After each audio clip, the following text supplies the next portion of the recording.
إن الحمد لله نحمده ونستعينه ونستغفره ونعوذ بالله من شرور أنفسنا ومن سيئات أعمالنا من يهده الله فلا مضل له ومن يضلل فلا هادي له وأشهد أن لا إله إلا الله وحده لا شريك له وأشهد أن محمدا عبده ورسوله صلى الله عليه وعلى آله وصحبه أجمعين أما بعد.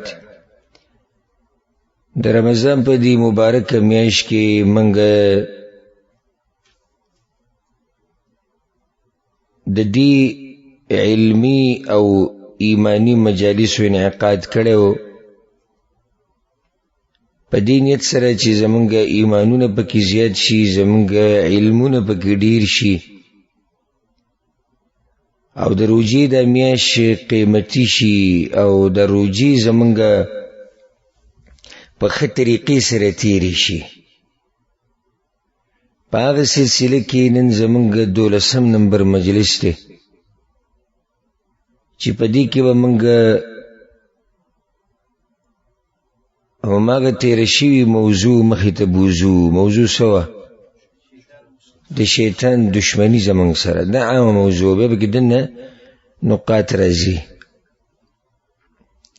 د شیطان دشمنی زمونږ سره، شیطان زمونږ ابدی همیشه خطرناک هرسناک دشمن دی. ناول موږ دا خبره شروع کړې وه چې د شیطان شرونه او چلونه اسی موږ ذکر کولی اوسو دې دپاره چې موږ ته پته ولګي چې دا څومره خطرناک دشمن دی. بیا په هغې پسې به ذکر کوو د شیطان نه د بچ کېدو لار، ډېرې طریقې دي، د الله په توفیق سره به بیانو انشاءالله. و د شیطان دا چلونه او شرونه یو څو نورم بیانو. موږ څو بیان کړو؟ 11. اخرنی څو چې څوک ګرمې کوي نو شیطان دغه خولې ته ورننوځي. 12 یو حدیث امام احمد بن حنبل راوړی دی او شیخ البانی صحیح کړی هم دی. د هغې نه دا ثابتېږي چې شیطان وی د هغه چا سره اوبس کي چې څوک په ولاړه اوبس کي. شیطان د هغه چا سره اوبس کي چې څوک په ولاړه اوبس کي. فإنه قد شرب معك من هو شر منه الشيطان. حدیث دي الفاظ دي. یو دم د شیطان چل دی او شری دی چې ته په ولاړه اوبس کې هغه د سره څکي. مختصر اشاره به وکړو دې مسلې ته چې په ولاړه اوبس کې څه حکم لري. نو په دې کې د منې حدیثونه هم راغلي، بلکې یو روایت کې راغلي چې دا کس یې الټۍ وکړي چا چې په ولاړه اوبس کړي. او به داسې روایت هم ډېر دي او آثار د صحابه کرامو چې دا کار جایز دی.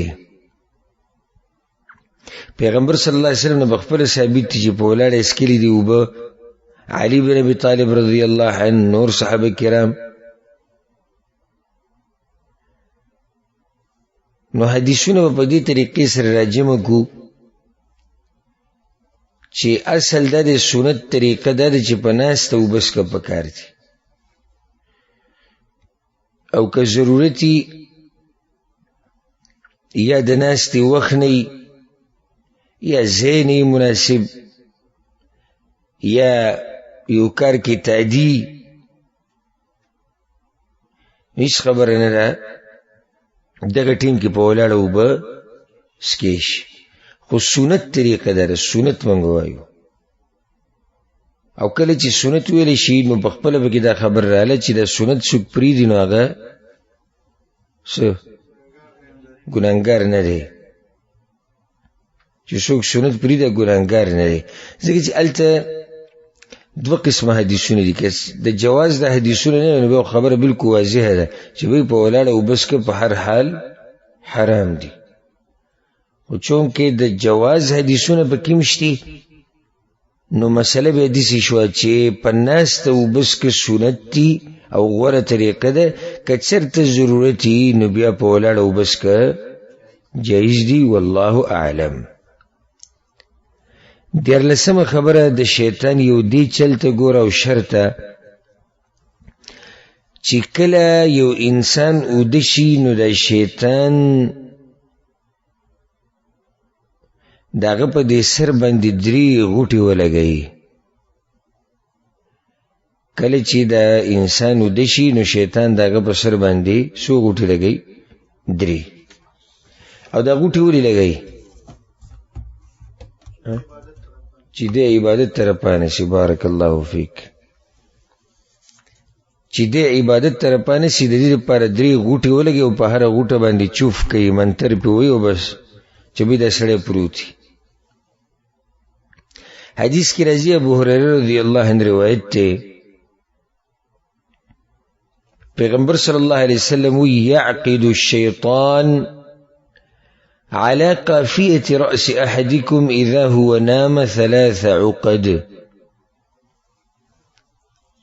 تاسو کې چې څوک وده شي نو شیطان د هغه په سټ کې د سر د اخرنۍ برخه چې ده نو شیطان د هغه په سر باندې درې غوټې ولګوي. اذا هو نام، کله چې وده شي. په هر غوټه باندې دا خبره کوي علیک لیل طویل فرقد. اوږده علیک لیل طویل فرقد، اوږده شپه پرته ده، اوږده شپه پرته ده مه پاسه، اوږده شپه پرته ده مه پاسه. په هر غوټه باندې دا خبره کوي. فإن استيقظ فذكر الله انحلت عقده.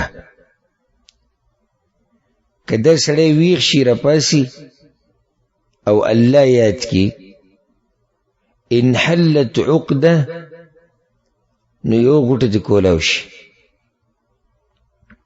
فإن توضأ انحلت عقده، چې بیا دې اوده شو کی نو بله غوټه کولاو شي. څو کولاو شو؟ 2. فإن صلى انحلت عقده، نو چې کله دې د مونځو کی نو درېمه غوټم کولاو شو. فأصبح نشيطا طيب النفس، نو دې په دې حال کې سحر کې چې چستی پکې، چاقی، خوشحالی، طبیعت مزیدهری. وإلا أصبح خبيث النفس كسلانا.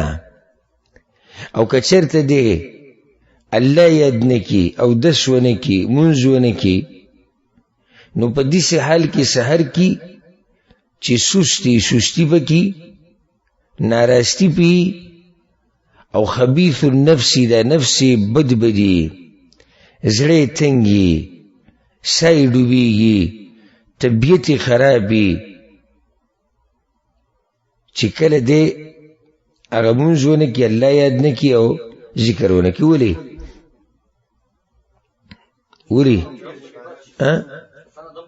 هغه غوټې پاتې شوې که غوټې کولاو نه شو. د غوټې کولاوېدو چې کومه لار وه پای خو دی ورنه راغی. نو ولې یو سړی راپاسي ولې نه؟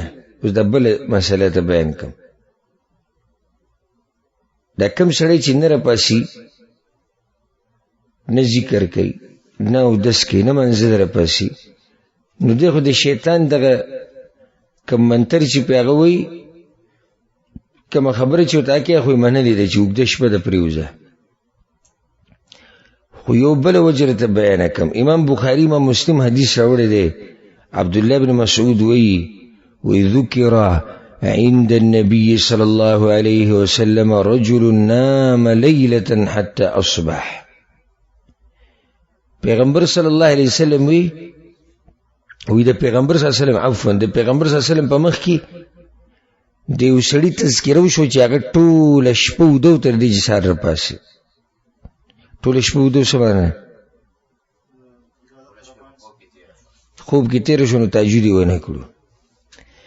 دا حدیث یاد کې دا صرف تهجد نه دي کړي، دا حال دی.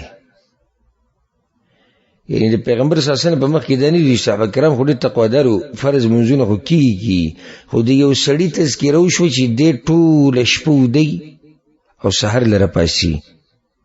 یعنی زمونږ د زمانې نیک عمله سړی دی. سم خیال دی؟ سحر منزل خو راځي که خو تهجد نه کوي. پیغمبر صلی الله علیه وسلم ذاک رجل بال الشیطان فی اذنیه، بس پرېږدئ دا دې سړی دی چې شیطان د ده په غوږونو کې مچازي کړي دي.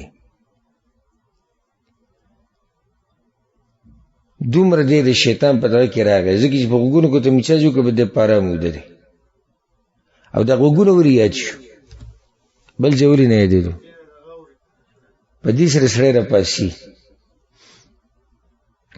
او د الله دې قدرت ته وګوره لکه هسې دا مخې ته خبر راغله څو قادر بادشاه دی.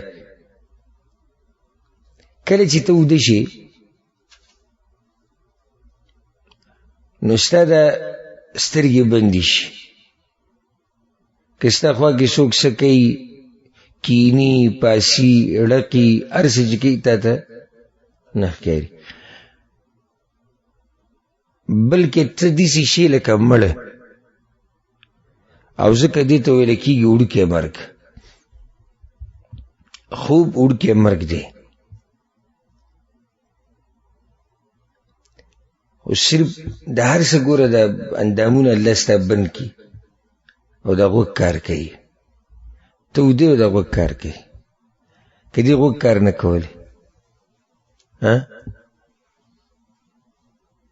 پراته به وبې، ځکه چې د بعضو غوږونه کار کوي هم نه پاسي چغه ورته وي، خو چې دا غوږ کار نه کولی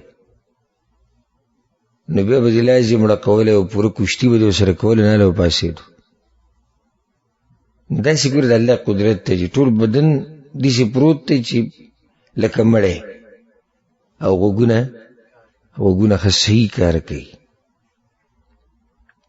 نو شیطان ولې د دې انسان په غوږ کې مچازي کوي؟ ځکه چې په دې سره دی راپاسي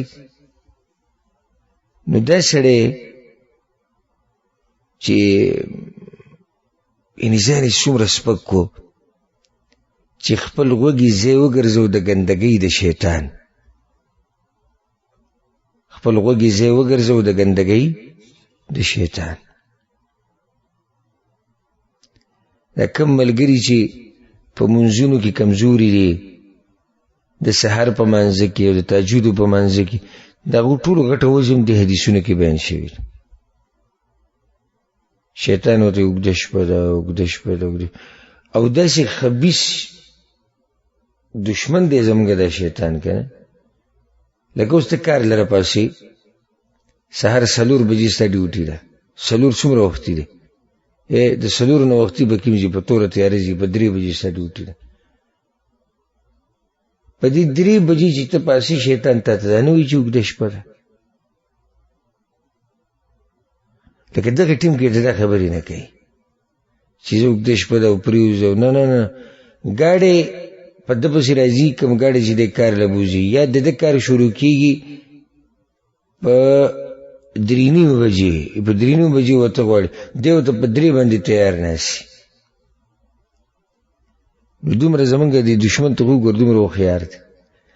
صرف تا بندۍ د الله د بندګۍ نه بس دقې سره کار دی چې ته په څه طریقه باندې د الله د بندګۍ نه بند شي. ته مونځ ونه کړې، ته تهجد ونه کړې، ته د قرآن تلاوت ونه کړې، دقې کوشش دی. نو یو د شیطان شر او چل دا شو. څو شو؟ 14. 14 دا دی چې کله چې د انسان وده شي نو شیطان د ده په پوزه کې وخت تېروي. حدیث د ابو هریره رضی الله عنه د امام بخاری امام مسلم راوړی. پیغمبر صلی الله علیه وسلم وی اذا استيقظ احدكم من منامه پتاسو کی څوک د خوب نه پاسی فلیستنثر 3 مرات نو پوزې دي سون کی سی وسو پیری دری پیری ولی فإن الشیطان یبیت علی خیاشیمه نو شیطان د په پوزې کې شپه تیره کړې ده. دم د شیطان ګوره شر دی او چل دی او ګوره د شیطان ګوره همیشه په ګنده او د ګندګۍ په ځایونو کې ګرځي همیشه د ګندګۍ په ځایونو کې دی ګرځي را ګرځي چې پلیت دی. پلسم د شیطان دی شر او چل ته وګوره چې د آدم د بچی یا د انسان په بدن کې په هغه ځایونو کې ګرځي په کم ځایونو کې چې وینه ګرځي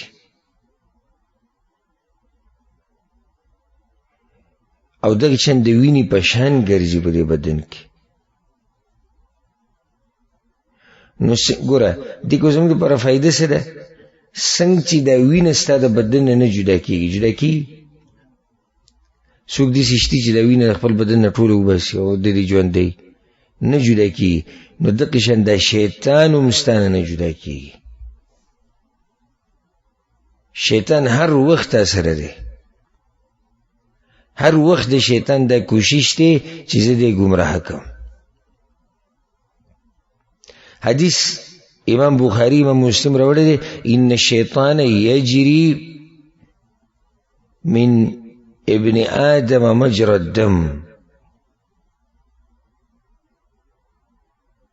څنګه چې دا وینه د انسان په دې رګونو کې ګرځي نو په دې کې شیطان هم ګرځي. یو بل مسلې دپاره به یو بل مسلې ته به اشاره وکړم د فایدې دپاره چې پیریان د انسان جسم ته ننوځي د الله په اذن سره. بس گمراه فرقو ولدین منکر دي خو په دې باندې الحمدلله خو واضح دلایل شته په قرآن کې پم دلیل شته الا لا يقومون الا كما يقوم الذي يتخبطه الشيطان من المس. دې کې د مس تذکر راغلی چې شیطان په چا باندې راشي ولونی کی پیره پیراشي ولونی کی. حدیثونو کې ډېر حدیثونه د پیغمبر صلی الله علیه وسلم خواته یو زنانه راغلی وه توره زنانه وه نو هغې دا ویلي چې یا رسول الله په ما باندې د میرګي بیماري راځي او دغه شان یو ښځې ماشوم د پیغمبر صلی الله علیه وسلم خواته راوستو او پیغمبر صلی الله علیه وسلم په دم واچو اخرج عدو الله ای د الله دشمن راوځه نو پیرې د انسان جسم ته ننوتی شي او ورننوځي د الله په اذن سره په دې زمونږ ایمان دی د ایمانی مسله ده. خو چې څومره د انسان دینداری او الله ته نږدې نو دومره الله حفاظت کوي. زمونږ په دې علاقو کې او په دې ملکونو کې دا قصې ډېرې زیاتې دي خصوصا په چا باندې زنانو باندې. د هغې یو وجه بېدینیم ده اذکار ویل نشتی الله یادول نشتی بس چې خبرېږي جو دویمه درېیمه ښځه چې ګورې په یې پیریان دي او بس ښځې پکې داسې هم شته چې دروغ وایي هېڅ پیریان پې نه خو دی م یو چل جوړ کړی چې دا خپله خواښې تنګه کي او دا خپل خاوند تنګ کي یو وخت په وخت په ځان باندې پیریان راولي. نو کله چې انسان د الله ذکر پرېږدي که نه خصوصا د سحر ماښام اذکار او د هر فرض منځنه بعد اذکار چې دا دې کله پرېښودو نو بیا به دې هر قسمه مصیبت په دې بیا تنګوي او چې دا دې وي نو الله به دې د هر شر نه شر د هر مخلوق نه که پیری دی که انسان دی او که هر څه دی الله به یې د هغې نه به ساتي. شپاړسمه خبره دا یاده کوي سوک چی سندری وی نو شیطان داغه د پوزی پا دی سورو کی پوکی کئی. امام احمد دا حدیث روڑا پا صحیح سند سرا قد نفخ الشیطان فی منخریها کل زنانه پا خوک آواز مانی لیگا و سندری وی پا خوک آواز مانی آوازی اوچت کرو نو پیغمبر صلی اللہ علیہ وسلم وی شیطان وست دی پا پوزه کی پوکے کڑے دی نو دا چی لگیا دی دا دمان دا آوازم دا شیطان دی لکه سورت بنی اسرائیل سورت اسراء کی دا خبر اشتی چی شیطان اللہ تویلو یا اللہ زبستا دا بندگان گمراہ کوما اللہ ورطوی بس صحیح شو ستاره دوی سره مقابله شو خپل لخکری پیراوله که په خپل آوازی گمراه که او که په هر څه کې کوه او زبم دوی ته پیغمبران او ولیږم دین به ورته بیان که هر څه به ورته واضح که. مفسرین وایي آواز د شیطان هغه به ټنګ ټکور او سندري دي. آواز د شیطان څه شی دی؟ ټنګ ټکور او سندري. په دې طریقې سره شیطان خلک گمراه کوي. دا ټنګ ټکور والا چې دی دوی شیطان د دوی نه انتهایی خوشحاله دی ځکه چې د هغه په آواز دوی لګیا دي او بیا چې شیطان کله د دوی په پوزه کې پوکې وکړي نو بیا یې رامنې کول ډېر ګران دي الا ځکه الله وغواړي دی بیا دوی نشه وګرځي چې د سندرې نه ویلي د ګډای نه کړي که نه نو په دوی به وخت نه تیری که معمولي ګړز سرته اوړي د هغې سره دوی که معمولي ګړز اوري دوی ورسره پاسي ګډي په ډک محفل کې هم ځان نشي راټینګولی ځکه چې دا بیا د دوی هغه ووایي موږ دا زموږ د روح غذا ده. الله اکبر. زموږ د روح غذا خو الحمدلله هغه قرآن دی هغه دین دی نو چې یو چا د روح غذا سندري وګرځي نو ده به څه حالي. دا سندر والا دا ډمتوب والا او دا ډمان دا یقیني د شیطان په لار روان دي یقیني د شیطان په لار روان دي. ولسمه خبره دا یاده کوي چې شیطان دا بنده د خپل دین نه اړوي دا شیطان دا بنده د الله د دین نه اړوي چې دی دا حلال حرام کی او د الله سره شرک کی. حدیث کی راځي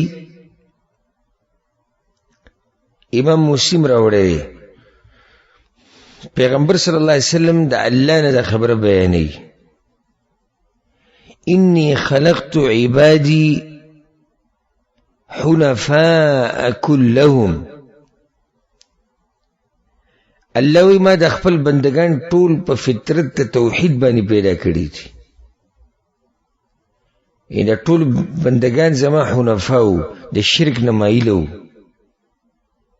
وَإِنَّهُمْ أَتَتْهُمْ الشَّيَاطِينَ خو په دوی باندې څوک رالو شیطانان پې رالو فَاجْتَالَتْهُمْ عَنْ دِينِهِمْ دی شیطانانو دا کارو کو چې دغه پاک خلق د په فطرت توحید باندې چې وو دغه پاک خلق یې واړول د هغوی دغه صحیح دین نه وحرمت عليهم ما أحللت لهم وأمرتهم أن يشركوا بي ما لم أنزل به سلطانا او دي شیطانانو اللوی زما دی بندگانو تا امرکو چی حرام کئی پزان بانی آغا سا چی ماستاسو دا پارا حلال کری دی.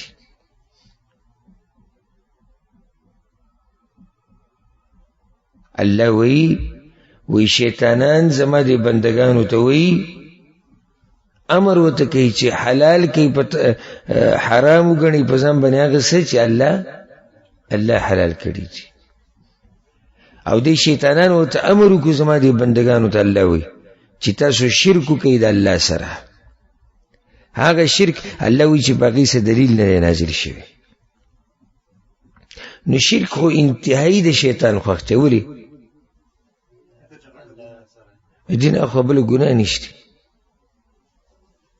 شیطان چې کله تا راځي دغه طریقې یاد کا ګوره. شیطان تعالی دیس एकदम نه راځي دی په مراتب باندې راځي. د شیطان لوی کوشش دا دی چې انسان په کفر او شرک واچي. د شیطان د ټولو نه لوی کوشش دا دی چې دا بنده په کفر او په شرک واقع شي. که چېرته په کفر او په شرک واقع نشي نو بیا لوی کوشش دا دی چې دی په بدعت کې واقع کی، په دین کې نوي کارونه چې د اصلي دین ته پاتې شي. که په دې کې هم دی په کامیاب نشو نو بیا دا کوشش کوي چې دی په ګناهونو کې واقع کی، کبیره ګناهونو کې عام نور چې دي. چې کله دې کې نشي نو بیا داسې د واړو ګناهونو کې راګیر کی. که دې کې نشي او دا سړی د تقواداري نو بیا په دې مباحو کارونو کې ونښلی.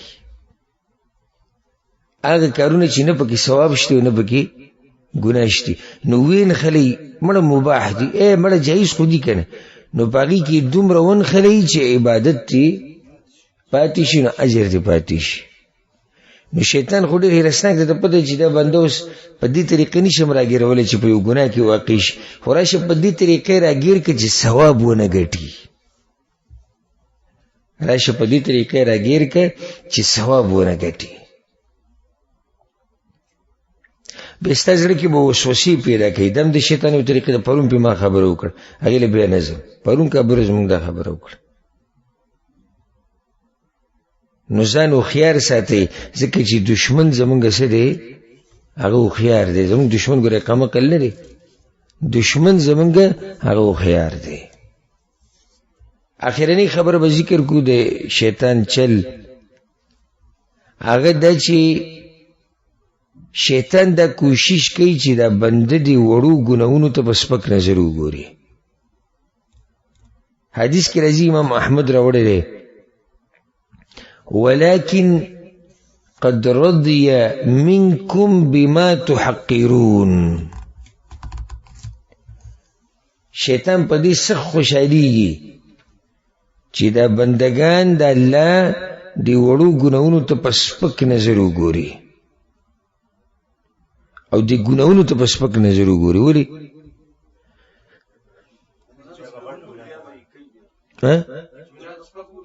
چې سپک ورته ګوري نو بیا به پکې په مخه واقع کېږي. چې کله دا بندگان دی ګناهونو ته سپک ګوري نو بیا به پکې په مخه واقع کېږي. د دې د لاسه د شیطان لوی کوشش دا دی، د شیطان لوی کوشش دا دی چې د بنده په دې زړه کې د ګناه معمولي د ښکاره کړي. مړه زه خیر دی، دا مړه زه خیر دی نه دی، دا ډېر خطرناک ټکی دی.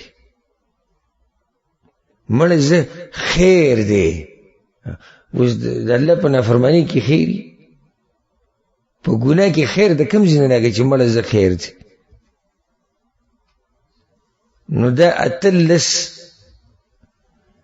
شرونه او چلونه اگر که نورم دي چې سړی را جمع کوي، خو بیا به دا موضوع ډېره زیاته اوږده شي. دا ما ته ښکاري چې بلکې د دې چې دا درېیم مجلس دی په دې موضوع کې، او یو پکې بل به ضرورت راځي. نو دا موضوع به زمونږ ډېر اوږده شي، په دې به اکتفا وکړو. اوس راځو الحصن الحصین له. الحصن الحصین معنی مضبوطه قلا د شیطان په مقابله کې، چې ته په دې قلا کې دننه پټ شي او د شیطان د ګزارونو نه بچ شي. نو هغه کومه لار ده چې دا بندګان اختیار کی نو د شیطان د شر نه به بچ. ډېرې خبرې دي په دې کې، یو څو به ذکر کوو انشاءالله. ډېرې طریقې دي، یو څو به ذکر کو چې زمونږ د وروڼه او خویندې او ملګري پوهی. موږ د شیطان د چلونه او شرونه ولې ذکر کړو؟ دې لپاره چې تا ته پته ولګي چې دشمن ستا څومره چالاک دی، څومره خطرناک دی. اوس چې د دشمن خطرناک دی نو تا ته به انشاءالله د الله په توفیق سره دا لار وموښیو چې د دې خطرناک شیطان نه به او د دې دشمن نه به بچ کېږي څنګه. الحمدلله الله ګوره زموږ د شیطان دشمن کمزوری ګرځولی دی. الله سبحانه وتعالی زمونږ د دشمن چې د شیطان دی دی کمزوری ګرځولی دی الحمدلله. خو په هغه چا زورور دی چې څوک په ځان زورور کی او محنت ونه کی، کوشش ونه کی، بس په هغه چا زورور دی. اولنی کار څه به کوې چې د شیطان نه بچ کېدو غواړي؟ الاخلاص، په ځان کې اخلاص راوسته.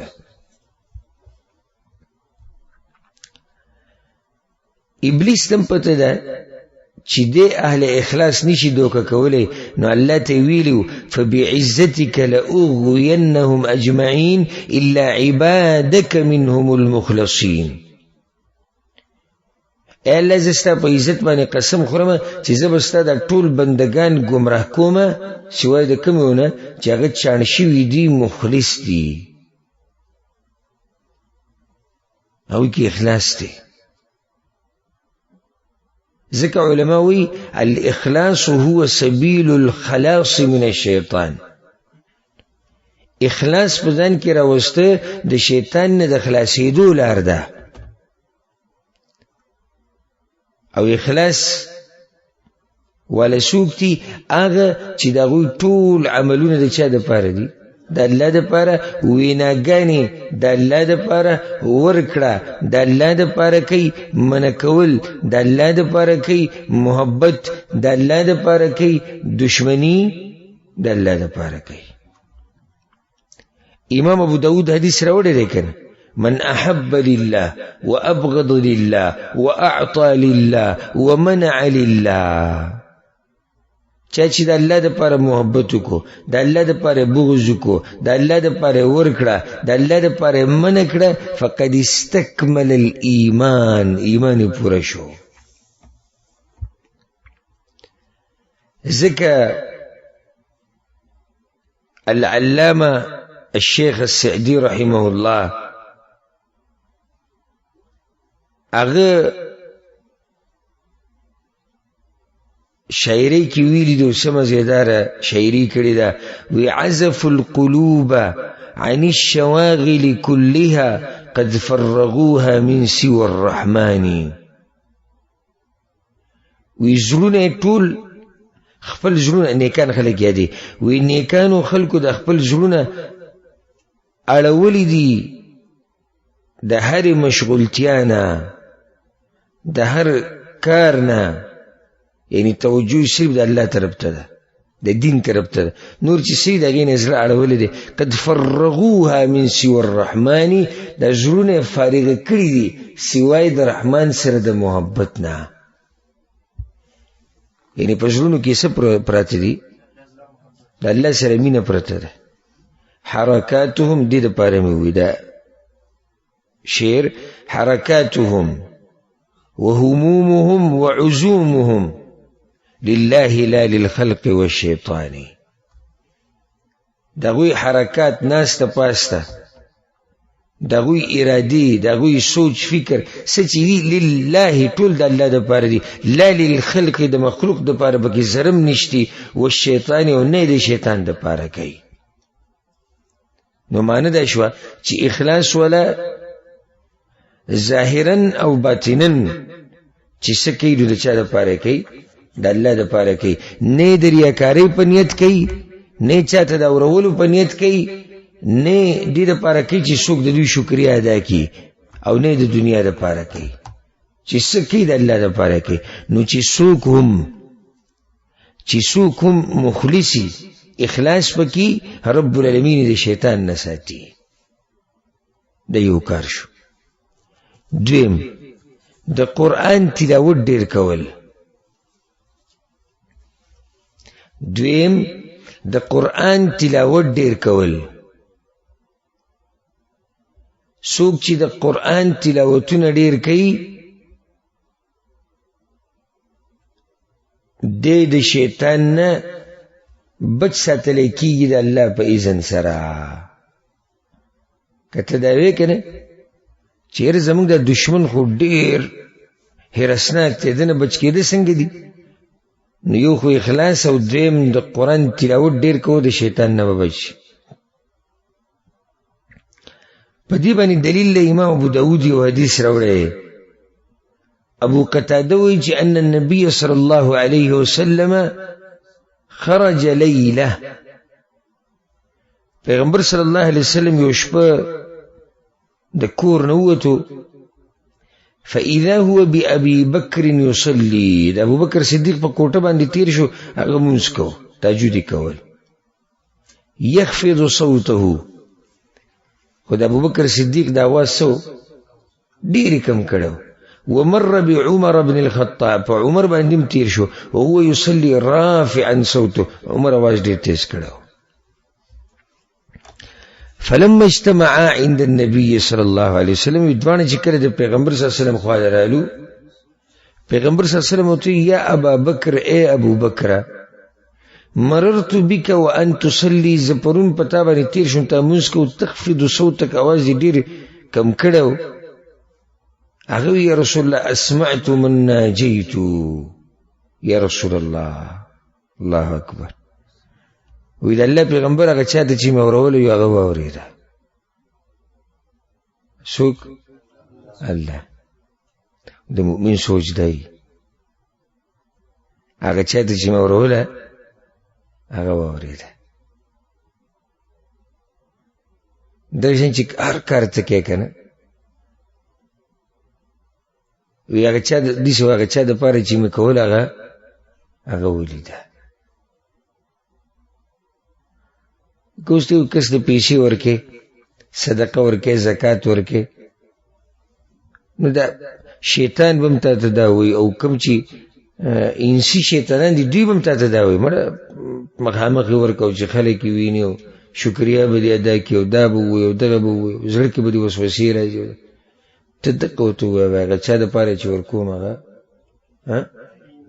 یې دي. وایي زموږ د پښتنو د اکثر کارونه د بدل دپاره یي. دا مې یو حقیقت دی. جنازې لکه ځینو ډېر کم پکې د الله د رضا دپاره ځي، او دا ډېر که نور عمره کاږم بیا هم کم دی. اکثر زموږ د پښتنو جنازې د څه دپاره بدلي، ځکه زموږ په جنازه کې راغلی یا امید دی چې زموږ ایله به راشي. دغه شان د دوی د بیمار تپوس هم بدل دی، دغه شان د دوی لاسنیوي او تعزیت له تله دا هم بدل دی. اوس ته روانې جنازې له او ګڼه کې هلته ولاړ وي او دغه ونه لیدې، چا کور کې چې مړی شوی دی،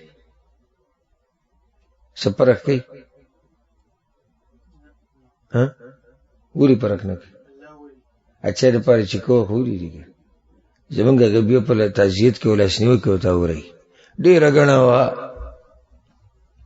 ولې دا خبره کوي چې بهی زه ومه ډېره ګڼه وه، د آخري وخت کې خو سمایل جوړ شو. فلاني وایي ته خو پکې ولاړ وې او په دا قصه به راولي چې اوس دی دغه واوري دا مالک چې وایي د کور د مالک یا د چا کور کې چې دا غم شوی دی ویډیو خو راغلی. زه هم دې خبرې ته څه ضرورت و؟ الله ته ولیدې که نه. که ته د الله د رضا دپاره تلی او د ثواب ګټلو دپاره تلی، خو بس خبره ختمه شوه، الله ته ولیدې که ښکاري داسې چې د دې خلکو مقصد د الله رضا کول هغه نه دي، هغه د دې انسان رضا کول دي. هر کار چې ته کې هر کار زماره د زړه نه د نصیحت دی. د ابوبکر صدیق رضی الله عنه دا یو خبره یاد کړه، ډېر قیمتي خبره کړې ده. وی اسمعت من ناجیت یا رسول الله، اې د الله پیغمبر هغه چاته چې مې اوروله هغه چا دپاره چې مې لمونځ کوو هغه اورېدلی دی. چې څه کاروونکی څه کار پټې کوو د نیکۍ چې کوم کار کې او دا ورسره وایي هغه چا دپاره چې کوم هغه دی.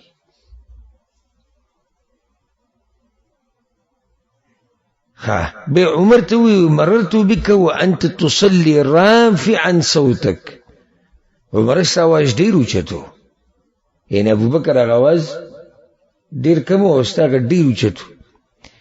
هغه وی یا رسول الله اوقظ الوسنان واطرد الشیطان، یا اواز خو زه په قصد ځوم چې دا ویښ راپاسي او د شیطان وزغلي، د عفوا د اوده راپاسي او شیطان وزغلي.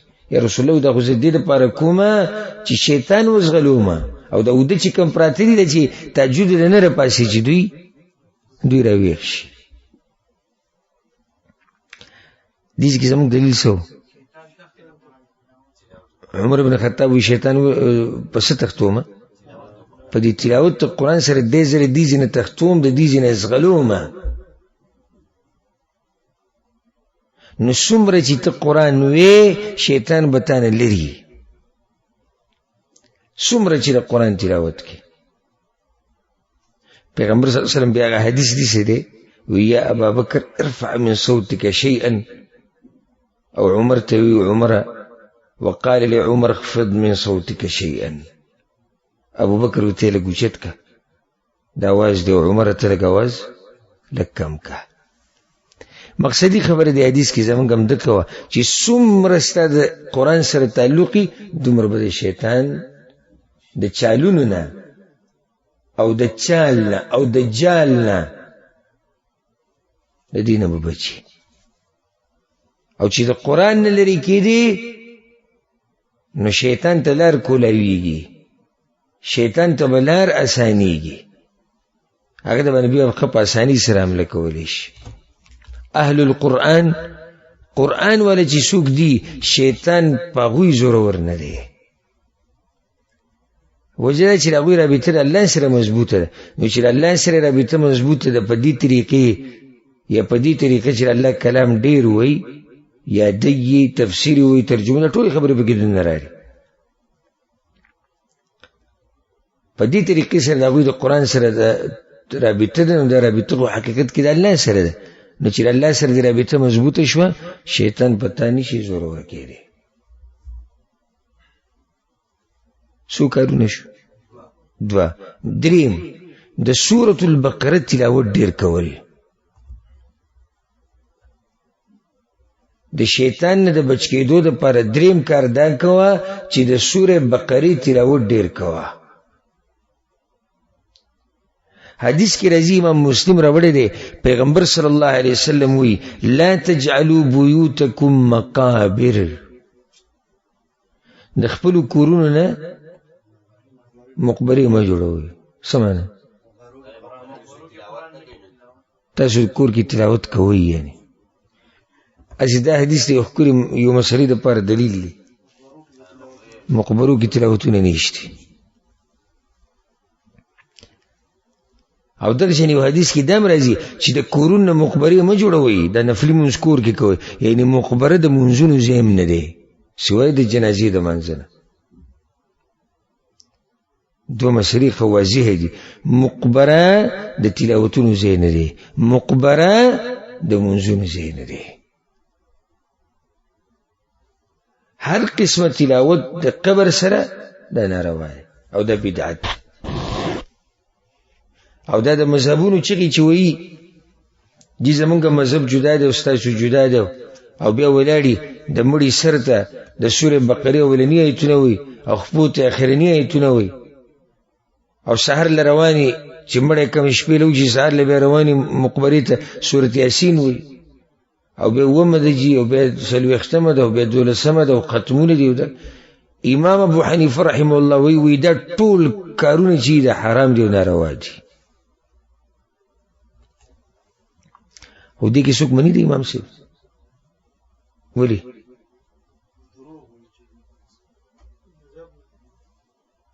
نو دا مذهب خو د امام صاحب دی ځوانه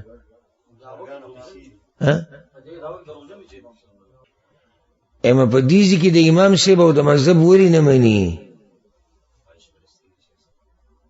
ولی کوي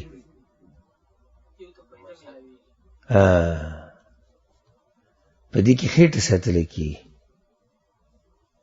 په دې کې پیدا ده نو دیزی کې امام صاحب هم پاتې په دیزی کې مذهب هم پاتې خو چې خېټه وساتل شي د امام صاحب ګوره دا سخت فتوا ده او د امام صاحب د مذهب په کتابونو کې دا مسلې شته څومره چې متقدمین علما دي کتابونه ور وګورئ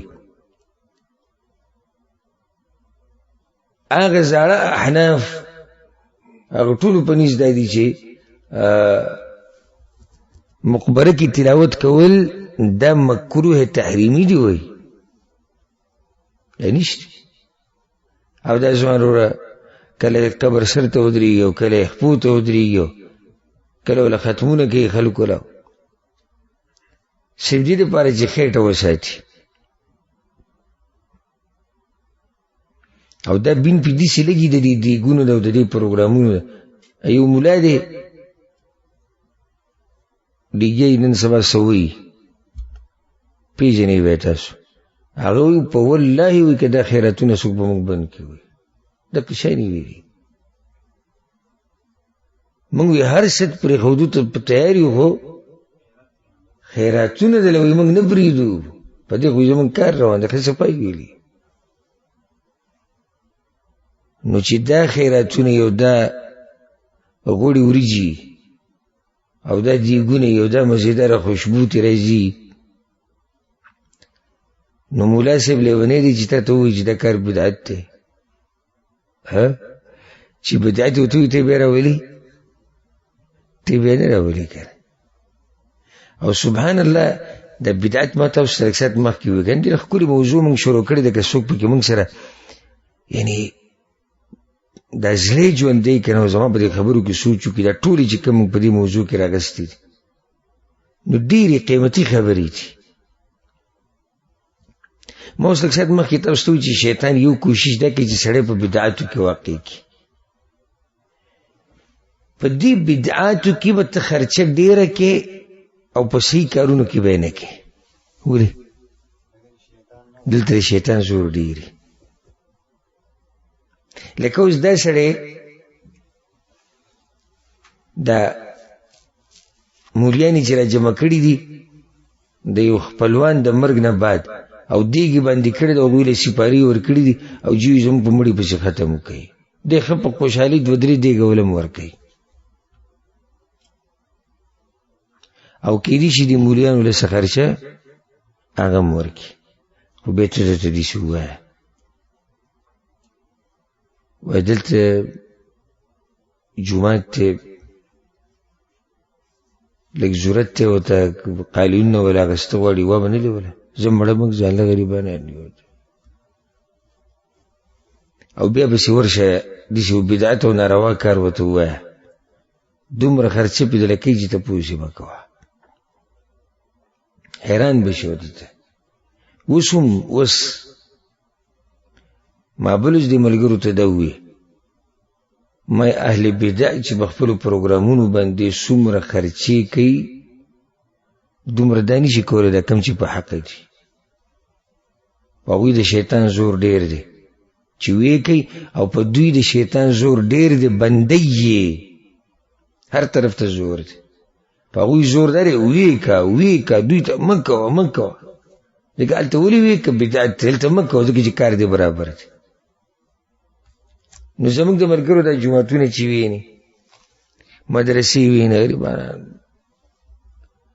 کمزوري حالات بروا او د هغوی هغه چې ویني داسې هر څه به ډېر او دا ګرډ پروګرامونه او دا چې پلانې شیخ الکل او شیخ العرب او شیخ العجم څه نومونه راوتي نن سبا دا پروګرامونه په دې ښه خرچې کوي ولې ځکه چې شیطان په دې پروګرامونو باندې خوشاله. په کوم پروګرام کې چې د بدعت پرچار کیږي، د شرک پرچار کیږي، د گمراهۍ پرچار کیږي، د ګناہوں پرچار کیږي، شیطان په دې پروګرامونو باندې انتهایی خوشاليږي.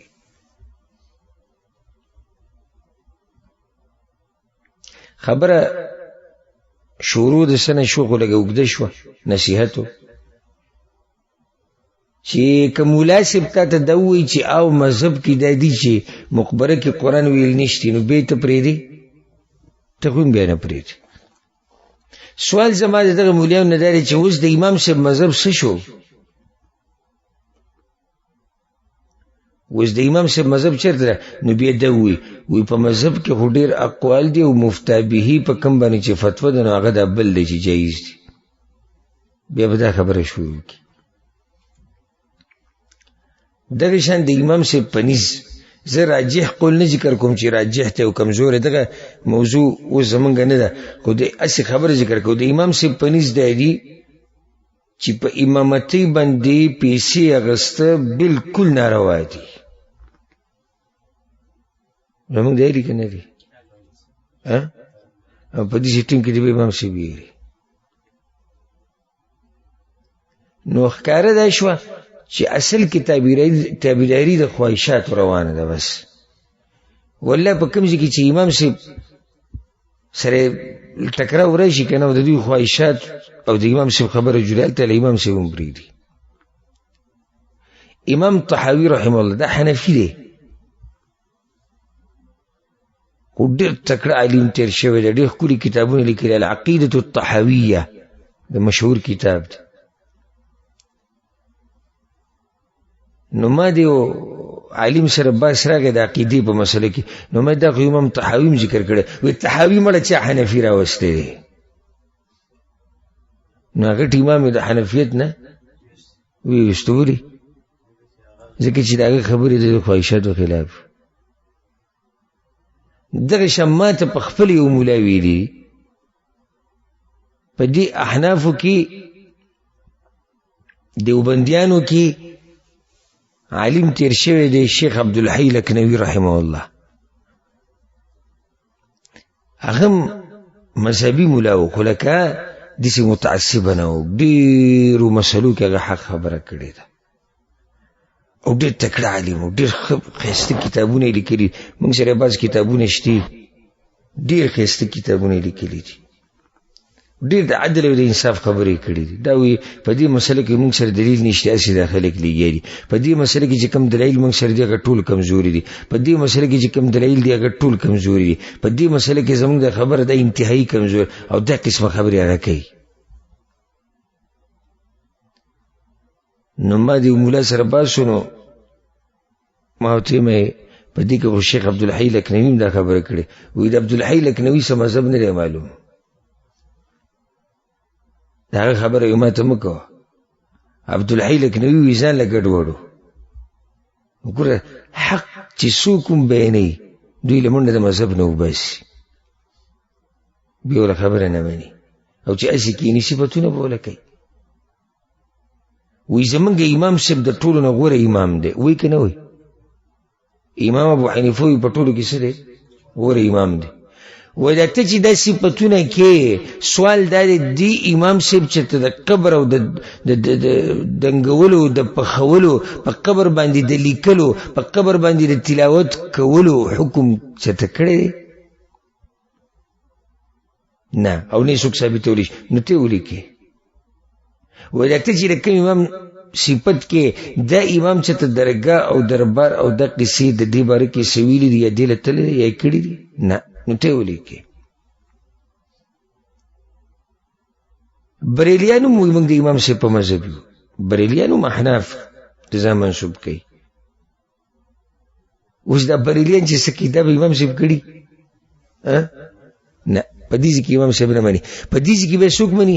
احمد رضا خان بریلوي عقیده کې هغه مني. ولې د امام صاحب د عقیدې لسی چلو؟ دغه شان اشاعره ماتوریدي دي، که حیاتیان دي که مماتیان دي او که دغه بریلیان دي، اشاعره دي، ماتوریدیان دي. ولی تاسو ولی د امام صاحب عقیده پرېښوده؟ څه چلو امام صاحب وایي ته چې د کوم امام صفت کې د تعویضونو باره کې ویلي چې روا دي؟ نه. نو ته ولې کې؟ ته چې د کوم امام صفتونه کې هغه ته دا ویلي دي چې زما وینا راونیسه مضبوطه، اگر که د قرآن او حدیث خلافي؟ نه. نو ته ولې کې؟ امام صاحب رحمه الله، امام ابو حنیفه دا خبره په زور شور سره کړې ده چې صحیح حدیث ته ملاو شو دا چا مذهب دی؟ زما. وته په دې خبره عمل کړی؟ نه. نو ته څنګه وایې چې زموږ امام دی؟ چې حق خبرو کو کنه حق، اصل کې د امام ابو حنیفه په لار باندې صحیح طور سره موږ روان یو. الحمدلله امام ابو حنیفه زموږ مشر دی او موږ د هغه په نقش قدم روان یو. هغه د تربیت کړی زمونږه چې کوم ځای کې تاسو ته د قرآن آیت در ورسېدو، کوم ځای کې تاسو ته صحیح حدیث در ورسېدو، بس دقه زما مذهب د عمل پې کوئ. دا خبره هغه ښوولې د سلفیت د عقیده. اگر که عقیده کې به خبرې ډېرې شتي خو عامه خبره مونږ کوو. نو خبره مې دې پورې راواغسته چې بیا پکې دا خلک امام صاحب ته پکې نه ګوري. نو په مقبرو کې تلاوتونه کول څه دي؟ منع دي. د حدیث کې پیغمبر صلی الله علیه وسلم وی لا تجعلوا بيوتكم مقابر، د خپل کورونه مقبرې مه جوړوئ، سنه تلاوت پکې کوئ. ان الشیطان ينفر من البيت الذي تقرأ فيه سورة البقره، شیطان دغه کور نه تختی په کوم کور کې چې سوره بقره لوستل کېږي. ډېر برکت والا سورت دی، ډېر برکت والا سورت دی. د خپل کورونو کې وای، ډیرو کې وای، خپل مجلسونو بیٹکونو کې وای. کور کې بم برکت، د جادو نه بم الله ساتي، د پیریانو د شر نه بم الله ساتي، د شیطان د هر شر نه بم الله ساتي، د ټول مخلوقاتو د شر نه بم الله ساتي. لکه اوس دې حدیث ته ګوره، امام حاکم راوړی، پیغمبر صلی الله علیه وسلم وی ان لكل شیء سناما وسنام القرآن سورة البقره. د هر شی اوچته قوبه ده او د قرآن اوچته قوبه سوره بقره ده.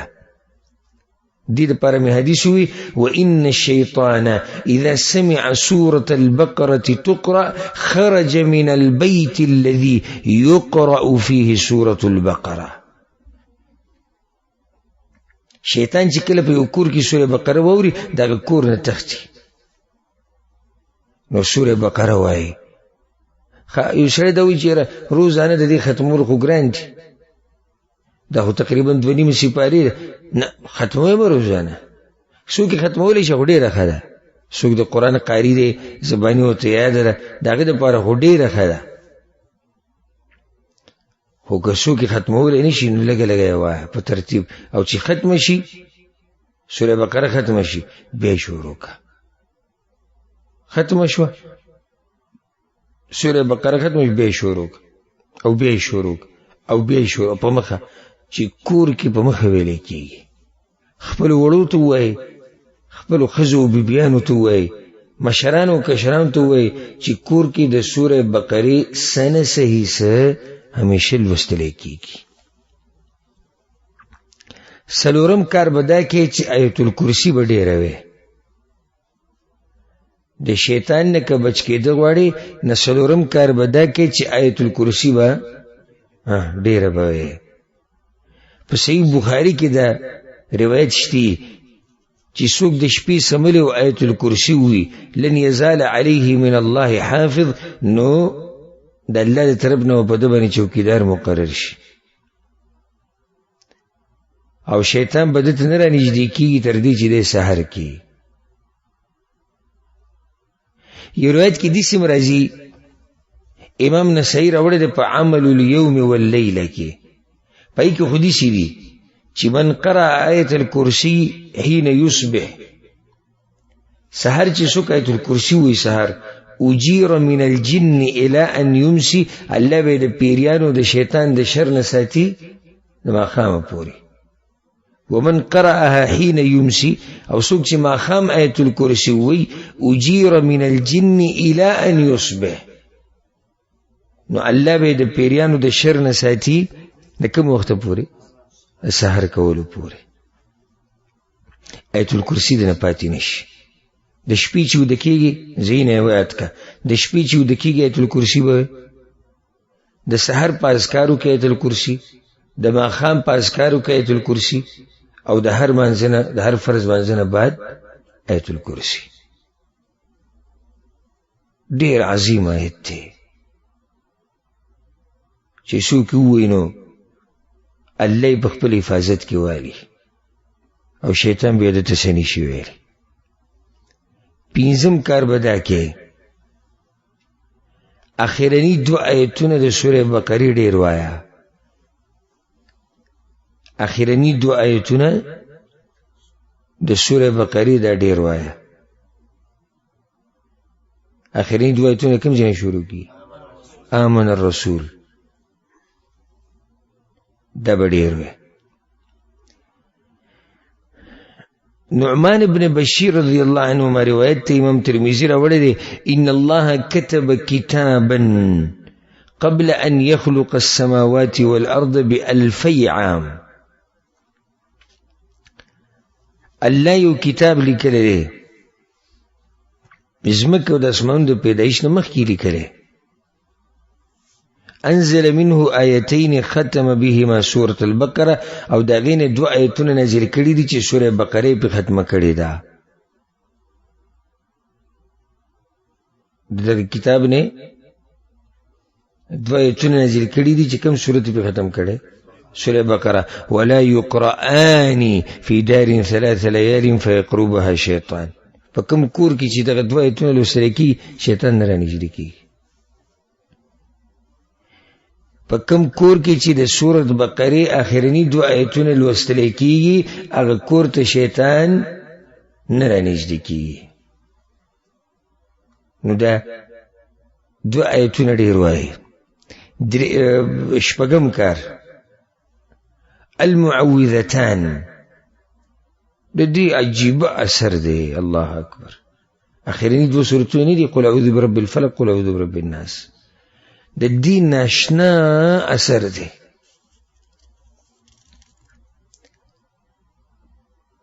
حدیث کی راځي، امام نسائی راوړی دی، پیغمبر صلی الله علیه وسلم باره کې راځي چې پیغمبر صلی الله علیه وسلم به پناه نیوه په الله پورې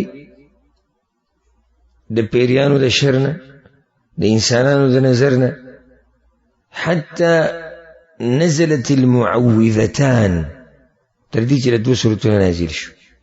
فلما نزلتا، کله چې 2 سورتونه نازل شو، سورة الفلق او سورة الناس، اخذ بهما وترك ما سواهما. پیغمبر صلی الله علیه وسلم دغه 2 سورتونه راونیول او دین علاوه چې سو هغه پرېښود. په دې کې پناه نیول شوې ده په الله پورې د شیطان نه. نو څنګه به د الله نه ساتي او څنګه به د الله بیا نه بچ کوي؟ چې څوک الله ته وایي ماله پناه راکړه، په اخلاص سره وایي الله پناه ورکوي. قل اعوذ برب الناس ملک الناس اله الناس من شر الوسواس الخناس. دا شیطان دی که. قل اعوذ برب الفلق من شر ما خلق.